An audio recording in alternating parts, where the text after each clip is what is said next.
Stage left is a table with no cannons and tools on it. Stage right is a rickety desk with a chair. On top of the desk is the United States map. Man, this is I'm sorry. So we just dropped that bomb, and now we're like hopping right into it. Sorry. I got a heavy heart now because this is like that. I don't. Sorry, bro. That was rough, man. Just doing stuff like this in the spirit, like in the spirit of what he was doing. He was doing great things. That's Black Panther. Yeah. You know, so I had to say that to get it off of me to like just know that what we're doing is like it's so important because we're losing people left and right like this, man. So we gotta keep telling these stories. Like my body tingling, man. Like just saying it. But that's why it's like the fire that we need to have for stuff like this because we're losing brothers and sisters left and right, man. Well, I was working on a film yesterday, and our DP, Right. this young dude is had been in the Air Force. So as I was talking to the director about, tomorrow I'm going to do work on our show, et cetera, what's it about? And I started to tell him, and this kid, he's on the back working the camera, but he's also doing some editing while we're getting set up, and his ears perked up. He's like, man, I got people to put you in touch with, people to tell you, about, and in terms of where to take this and who to educate and all that stuff. And that was just on the fly, you know what I mean? Right. So I feel like, come back to what you were saying too, we're doing the work. This is that stuff, you know what I mean? This is that spark. So I kind of, in the spirit of everything, I'm thankful and grateful that we can be doing it. You know what I mean? Yeah. Jesus Christ. You never know who needs to hear this story. Cause it's like we never know what he was going through. We never know what kid or even adult Right. needs to hear the words that we're saying, And man. I remember that day we were, what high school gym, the big one? Oh, Rickle. And then after doing Crow and coming down the aisle and singing with the kids or whatever, and then we talked about the crash, and this little fifth grader looks, sitting right in front of me, looks up in my eyes and said, "Oh my God, what happened next?" I know that, you know what I mean? I know they are carrying that with them, Yeah, man. and Of course it'll they are. continue to reverberate. So, Yeah. yeah, I'm happy to bring that. All right, let's do this. All right. And this is a really good time too, if you're like, questions, changes, da da da. We haven't touched this material in so long, so it's easy peasy. All right, cool. Man, this is impossible. So many repairs. I'm gonna need. What you need is pistons, spark plugs, a magneto there. That's $60 right there, and a Miller valve action. Another $53. You don't need close to $200 to get this rusty bird in the air. And why is that any of your business? Well, I checked out. Wanted to see what I was getting into. Wanted to get into anything. What do you mean, getting into? You're not on this flight. I'm the one flying to New York. You're not flying anywhere without a master mechanic, and you ain't got no money. We're in the midst of a Great Depression right now. Nobody's got $200 except maybe. You're giving me $200? I'm not giving you nothing. I'm giving us $200 if you let me fly with you as your mechanic. Looks like you bought your way onto this flight. That's all I care about. Manny reaches for his money, Alan pulls it away. Now hold on. I got one contingency before I hand over this money. What? You have rules about this now? Only one. No brains, no barnstorming. I want to keep my lunch, and I don't like that flashy stuff. All right, let's go back. Yeah. Nothing's wrong. Let's just go back to the top for pace. I just want to get a sense. If we hear the pace and things are going wrong, then I can tell There you go. what we're doing. If we don't have a little pace or a little energy, it's hard to tell what's going to be and what's not going to be, right? So just that. Sorry, I'm on you in the morning, bro. That's all good, bro. It's all good. The scene is a hangar in Geysers Airport. Outstage center is an Eagle Rock biplane. Stage left is a table with an oil cannons and tools on it. Stage right is a rickety desk with a chair. On top of the desk is the United States map. Man, this is impossible. So many repairs. I'm gonna need. What you need is pistons, spark plugs, a magneto. That's $60 right there, and a Miller valve action, another $53. You're gonna need close to $200 to get this rusty bird up in there. And why is that any of your business? Well, I checked out. Wanted to see what I was getting into. Wanted to get into anyway. What do you mean getting into? You're not on this flight. I'm the one flying to New York. You're not flying anywhere without a master mechanic, and you ain't got no money. We're in the midst of a Great Depression right now. Nobody's got $200 except maybe me. And you're giving me $200. I'm not giving you nothing. I'm giving us $200 if you let me fly with you as your mechanic. They take a good look at each other. Looks like you brought your way onto this flight. That's all I care about. Manny reaches for the money, Alan pulls it away. Now hold on. I got one contingency here before I hand over this money. What, you have rules about this now? Only one. No barnstorming. I want to keep my lunch, and I don't like that flashy stuff.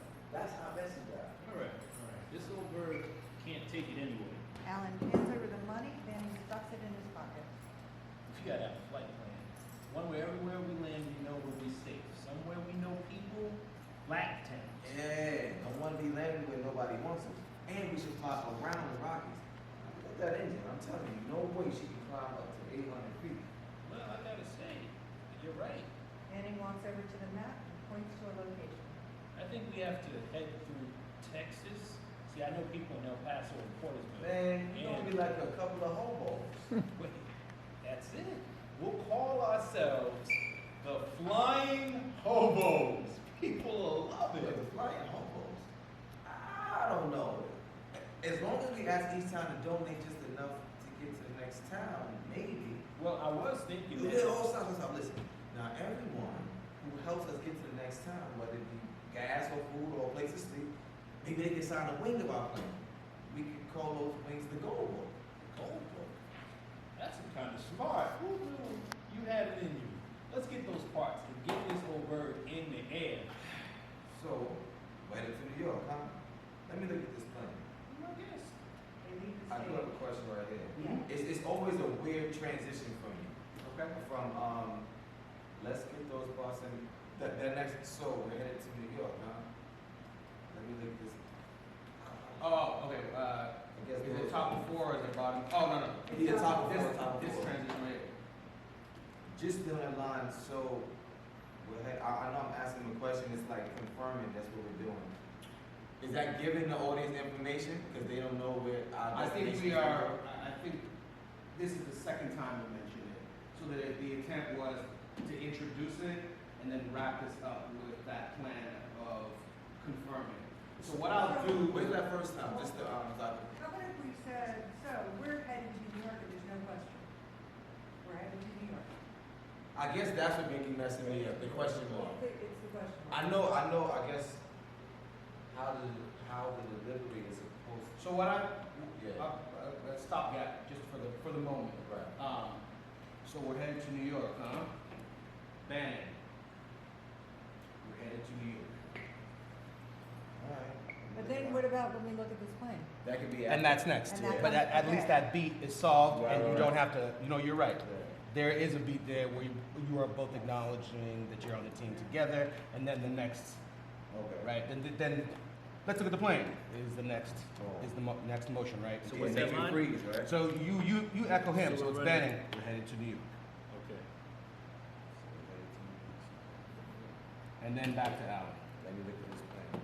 Be my guest, and that's a good closure, actually. Thanks for that. No, thank you. I just always had It's trouble too with quick. it. It's too quick a transition. Yeah. There has to be agreement first before the next. You're right. Okay. They leave the stage, narrator comes out in a workman's jumpsuit, wiping the oil off his hands with a rag.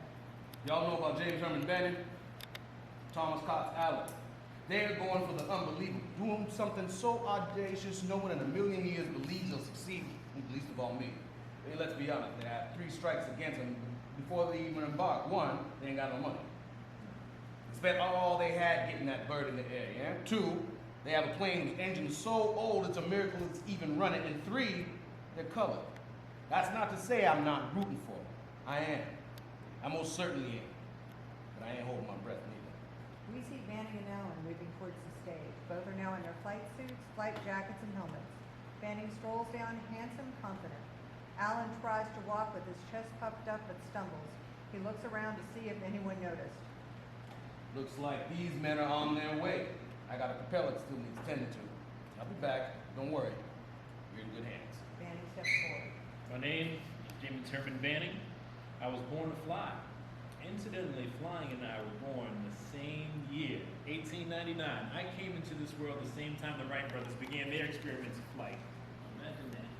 On December 17th, 1903, the Wright brothers took to the sky at Kitty Hawk, defying gravity for 39 minutes. 39 whole minutes. And while they were learning to fly, I was running across the red dirt fields of my family's Oklahoma homestead. Faster, faster, and faster.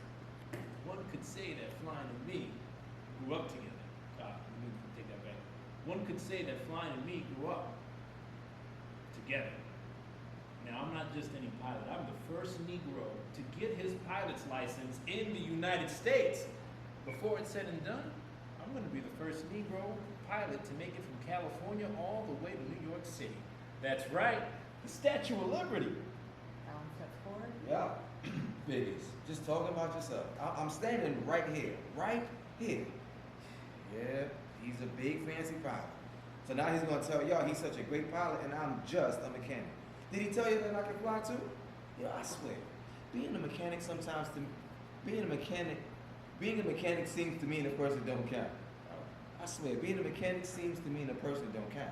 Now I do count. I most certainly do. The secret. I'm the one who's gonna make this trip a reality. Let me introduce myself. I'm Thomas Cox Allen, born in Texas. Daddy was a college professor. Died when I was just a boy, leaving mama, me and my siblings. Died when I was just a boy, leaving mama, me, and my siblings.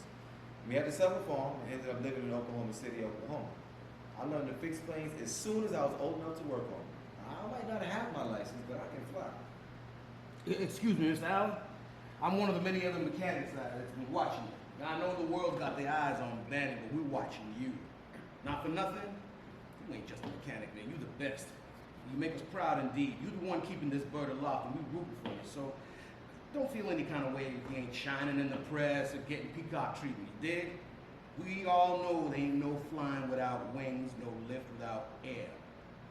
We know who's holding this bird up. Awkward hug. Proud of you. That's what I'm talking about. I do all this work. It's nice to know somebody sees me for me. I didn't say you weren't important to this thing. I didn't say Did he that tell were you just- about the other Negro pilots who are flying right now? The ones who fought in the Great War with our allies for our great country? How about the first female Negro pilot, Miss Bessie Coleman, Queen of the Sky? Sorry. I got you. Yeah. How about the first female Negro pilot, Miss Bessie Coleman, Queen of the Sky? Come on, she's one of my heroes. Everyone loved Queen Bess, still do. How about Eugene Jock Bullitt, the Black Swallow of Death? He fought for France in the Great War, even though he was American. I knew that. He was something, I knew that. He was something, but so am I. You can tell me, I knew that. He was something, but so am I. I knew that. All right. I knew that. He was something, but so am I. You can call me the Blackbird.